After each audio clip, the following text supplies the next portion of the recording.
Voici la toute nouvelle version de Clean My Mac qu'on va commencer à découvrir dans cette vidéo. C'est parti.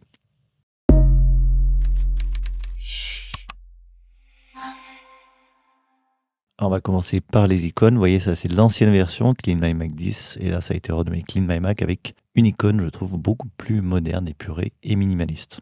Si on compare maintenant les deux interfaces, ça c'est l'ancienne avec ce bandeau latéral que j'ai jamais trop aimé au final. Et ici, la nouvelle interface beaucoup plus sympa avec moins de menus, mais vous voyez qu'on n'a pas perdu en fonctionnalité, on en a même gagné. Et on a ici sur le côté un assistant, toutes les options de sécurité ont été déplacées ici. Et dans cette vidéo, on va se concentrer sur l'entretien intelligent et les préférences du logiciel. Donc on va fermer l'ancienne version et on va se rendre dans les préférences de Clean My Mac, donc commande virgule. Et on va voir un petit peu les options principales. Donc là, ça change pas beaucoup par rapport à avant. En général, on avait déjà un petit peu toutes ces options. Si vous voulez que ça émette du son pour vous signaler lorsqu'il y a des recommandations de l'assistant ou pas. Donc si ça vous agace, vous pouvez désactiver tout ça. Au niveau de l'analyse, notamment au niveau de l'entretien d'intelligence, je vous incite à vraiment regarder. Par exemple, les fichiers de traduction, vous pourriez en avoir besoin si vous parlez plusieurs langues. Les fichiers Xcode inutiles, bon, honnêtement, là je vais le cocher. Les pièces jointes de mail, donc par défaut c'est coché, donc si vous souhaitez vraiment les garder au cas où que vos mails sont importants, mais décochez cette option. Donc voilà, regardez bien toutes les options et vérifiez si elles vous intéressent ou pas, puisque quand vous lancerez votre nettoyage intelligent, eh bien ces fichiers seront supprimés. Vous pouvez régler les notifications, notamment demander de vous avertir si votre corbeille dépasse par exemple de 20 gigas de fichiers à l'intérieur. Vous lui dites, ben voilà, c'est le moment de m'avertir, de la vider. Vous pouvez également lui demander si l'espace libre sur le disque dur interne de votre Mac, par exemple, est inférieur à 20 gigas,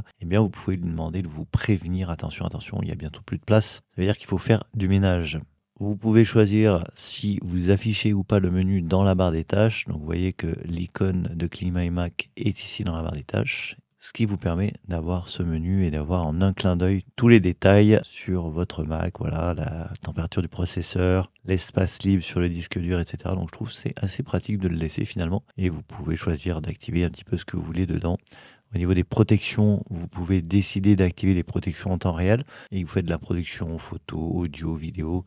Ça peut être intéressant de décocher ça pour garder toutes les ressources de votre Mac pour vos logiciels créatifs. Une fois que vous avez fini, vous pouvez les réactiver, notamment si vous surfez sur le web, c'est pas ça qui va prendre beaucoup de ressources sur votre Mac. Et là, il vous affiche tout ce que vous avez décidé d'exclure de l'analyse. Donc vous voyez que ces préférences sont relativement simples, ça vaut le coup d'aller faire un tour pour les personnaliser. Donc dans cette vidéo, on va s'attarder sur l'entretien intelligent et je ferai d'autres vidéos pour toutes les autres fonctionnalités. Donc on va vraiment lessiver ce logiciel que je vous conseille très fortement. À ce jour, je ne connais pas d'utilitaire d'entretien du Mac qui soit aussi complet et aussi performant. Donc cliquons sur analyser.